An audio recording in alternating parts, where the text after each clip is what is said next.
ख़वातीन हज़रात अस्सलाम वालेकुम। मैं दोबारा हाजिर हूँ अपनी किताब ख़वातीन हज़रात अस्सलाम वालेकुम। मैं दोबारा हाजिर हूँ अपने प्रोग्राम किताब और शख्सियत के साथ।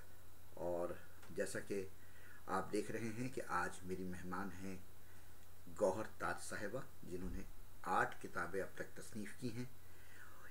उनमें से 6 किताबों पर हम अब तक बात कर चुके हैं। जो आखिरी किताब अभी हमने पिछले हिस्से में बात की वो था कोई ख्वाब ढूंढे। ये किताब 2014 में शाया हुई और उसके अगले ही साल गौहर ताज की एक और बहुत अहम किताब सामने आई जो कि इहाता करती है उन लोगों का जो पाकिस्तान से हिजरत करते हैं, ख़ास तौर पर यूरोप, अमेरिका और नॉर्थ अमेरिका में। उस हवाले से उन्होंने एक बार फिर डॉक्टर खालिद सुहेल के साथ मिलकर एक बहुत अच्छी किताब लिखी, हिजरत के दुख सुख। ये है जनाब वो किताब, और ये जो है 2015 में लिखी गई। तो आइए इस किताब पर ज़रा बात करते हैं। आप मुझे ये बताइए, एक तरफ तो आप नफ्सियाती मसाइल पर आप लिख रही थी, फिर जो है सोशल टॉपिक्स आपके पास आए, फिर आप इंटरव्यूज़ कर रही थी डिफरेंट वॉक ऑफ लाइफ से। आपने जो है नात खां का भी इंटरव्यू किया, आपने किसी सोशल वर्कर का भी इंटरव्यू किया, आपने माहिर नफ्सियात का भी इंटरव्यू किया, आपने मेहदी हसन का भी इंटरव्यू किया। अब इसके बाद आप आ जाती हैं हिजरत की जानिब। तो ये हिजरत के दुख सुख लिखने का ख्याल कैसे आया? ये किताब का नहीं सोचा था, लेकिन उर्दू टाइम्स एक ऐसा अखबार है जो हर हफ्ते मेरे मज़ामीन शाया करता था। और जब एज ए महाजिर मैं ख़ुद हूँ यहाँ पर, तो उन कम्युनिटी के लोगों से मेरा मिलना जुलना ज़ाहिर रहा, तो मुझे उनके बहुत से दुख नज़र आए। सुख भी हैं, मसलन मैं अपनी डिग्री को अपना सुख करार देती हूँ, अपने बच्चों की कामयाबी को अपना सुख करार देती हूँ, लेकिन इसका मतलब ये नहीं है कि दुख नहीं है। तो दुख सुख जुदा नहीं होते हैं, साथ साथ चल रहे होते हैं, पैरेलल।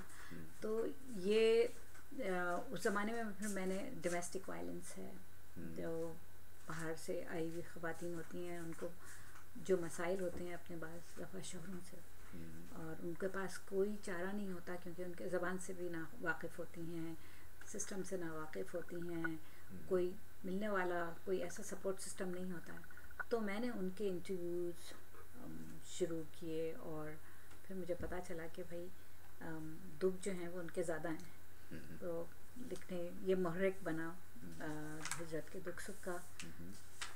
फिर डॉक्टर खालिद सुहेल से बात हुई तो हम लोगों उन्होंने पहले ही बहुत सी किताबें, बहुत से मज़ामीन लिखे हुए थे, तो हम लोगों ने फिर खासतौर पर उनके बहुत सारे अफसाने जो है हिजरत के हवाले से हैं, और उनकी शायरी जो है वो उसका बड़ा हिस्सा हिजरत के हवाले से। जी हाँ। तो इसमें ये घरेलू तशद्दुद, तलाक की वजूहात, अलहदगी, खानदानी निज़ाम, मशरक़ और मग़रिब, महाजिर ख़ानदान और उनके बच्चे, एक कल्चर से दूसरे कल्चर तक, ये डॉक्टर खालिद सुहेल का, ठीक है ना। फिर ये कि इसमें एक आपका इंटरव्यू है, खालिद सुहेल का इंटरव्यू है, अमेरिका के कामयाब पाकिस्तानी ख़वातीन। हाँ, ये मैंने फिर उन ख़वातीन के इंटरव्यूज़ बतौर मिसाल लिए कि भाई मसाइल के बावजूद क्या वजह है कि कुछ औरतें कामयाब हो जाती हैं और कुछ नहीं हो पाती हैं, तो उसमें सपोर्ट किसकी रहती है। ख़ास तौर पे उनके शौहरों की अगर सपोर्ट हो तो वो इवेंचुअली खुश होती हैं और उनको कामयाबी मिलती है। तो उनका भी मैंने लिया। डॉक्टर फ़राह अब्बासी का यहाँ इंटरव्यू। तो ऐसे वो लोग जो कि यहाँ कामयाब हुए, उन्होंने अपने अपने तजुर्बात बयान किए, तो मैंने उनको इंटरव्यू की शक्ल दे दी थी, इख्तियार किया। अच्छा, महाजिरों का नफ्सियाती इलाज, इसमें एक मजमून मुझे सफ़ा नंबर 127 पे नज़र आ रहा है। ये आपका लिखा हुआ है या डॉक्टर खालिद सुहेल? ये मेरे ख्याल में डॉक्टर खालिद सुहेल का ही है, याद नहीं आ रहा मुझे। अच्छा, तो उन्वान से तो ऐसा लग रहा है कि ये उनका ही है ना। तो अच्छा जी, ये एक आपका इसमें ये है। तो हाँ, ये खालिद सुहेल का है। तो इस तरह जो है आपने ये, आप दोनों ने मिलकर ये किताब लिखी। तो अगर मैं आपसे अभी ये पूछूं कि इस किताब में किसका ज़्यादा हिस्सा है तो आप क्या कहेंगी? वो तो आप देख के अंदाज़ा कर सकते हैं, मैंने कभी इस तरह से वो नहीं किया, बेट मैं नहीं चाह रहा किया। था तो आप दोनों में थोड़ी सी लड़ाई होना इसमें।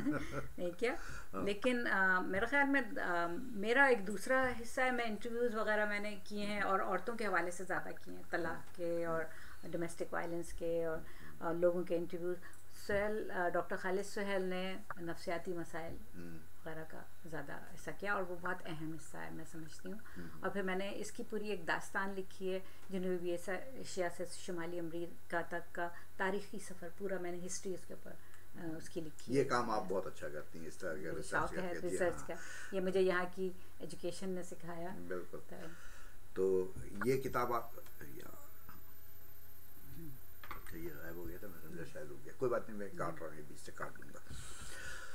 तो अच्छा, फिर जब ये किताब आई, इसकी यहाँ तकरीबी रोनमाई हुई, तो फिर इसकी क्या फीडबैक मिली, कैसा महसूस हुआ आपको ये इस किताब के बाद? मैं ये एक बात मुझे जैसे महसूस ये होती है कि यहाँ पर महाजिर तो बहुत आए और महाजरी अदब भी तख्लीक हुआ, लेकिन इस नौइयत की किताब जो है मेरा अपना, हाँ उर्दू ज़बान में मेरा अपना ये ख्याल है कि नहीं लिखी गई थी। और डॉक्टर खालिद सुहेल का बहुत काम है, उन्होंने वीडियोस भी बनाई हैं और उन्होंने मज़ामीन भी लिखे हैं, लेकिन बीच में जो उनका एक वक्फ़ा आया है, उन्होंने फिर ये मज़ामीन को किताबी शक्ल नहीं दी थी, तो हम दोनों ने जब मिल के दी, तो मेरे ख़्याल में ये अपनी नौइयत की पहली किताब है। और उसके बाद हमने लोगों को कहा कि भाई आप भी लिखें, क्योंकि ताकि जो बाहर से आने वाले हैं वो पहले इन किताबों को पढ़ें और यहाँ के दुख और सुख, बस बाज़ दफ़ा लोग ख्वाब देखते हुए आते हैं कि यहाँ सिर्फ सुख होगा, और बाज़ दफ़ा तो उनको ये भी पता चले कि दुख तो है लेकिन उसके साथ सुख दुख के साथ आता है।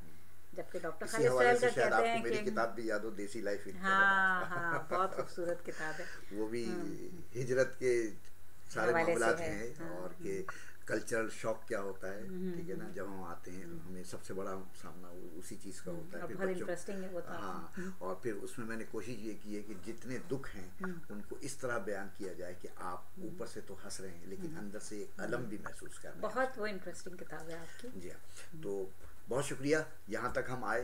अब आपकी एक आखिरी किताब जो ताज़ा तरीन किताब है, हम इस पर गुफ्तगू करेंगे, उजालों के सफ़ीर। मैं समझता हूँ कि जब मैंने ये आपकी किताब पढ़ी तो मुझे ये किताब आपकी सारी किताबों को बहुत भारी नज़र आई, क्योंकि इसमें एक तो मौजू ऐसा है और फिर मौजू के साथ आपने जिस तरह इंसाफ किया है हर तरह से।